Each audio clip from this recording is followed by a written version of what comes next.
Hey everybody, what's up and welcome back to today's video guys. And today guys, I'm going to go ahead and be showing you how to go ahead and find the right coach on ladder.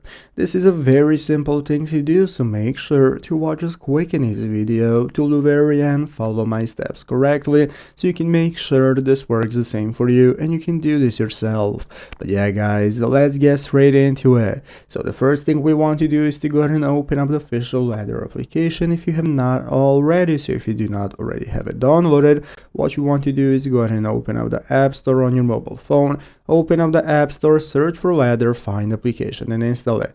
So after installing and opening it up, this is going to be the home page that you're greeted by. Once you start your 7-day free trial, you can get started opening up the application. That's going to look like this, where at the bottom of the screen we can get started following exercises. So as you can see, we're going to have the workout plan, chat and themes option. Now the themes option is going to enable us to find the right coach for us. As you can see at the top of the screen, we have the filter, so we can enter in our workout preferences to see which theme coach is a fit for what we want to do. So here you can go and select your exercise styles. If you want to do bodybuilding, CrossFit, HIIT and so on, you can scroll down to find equipment range to see what kind of equipment you have, as well as ideal workout length and coach preference. So once you select all your filters right here to go ahead and match what you want, you can click the apply filter option at the bottom of the screen and it's going to show you which coaches are the best for what you're looking for, and then you can get started using them. Click the learn more and it's going to enable you to try out every coach and team to see what the best fit is for you, and that's how it's done. So I hope this video was helpful. If it was, make sure to leave a like, subscribe to the channel. Thanks for watching, take care and bye.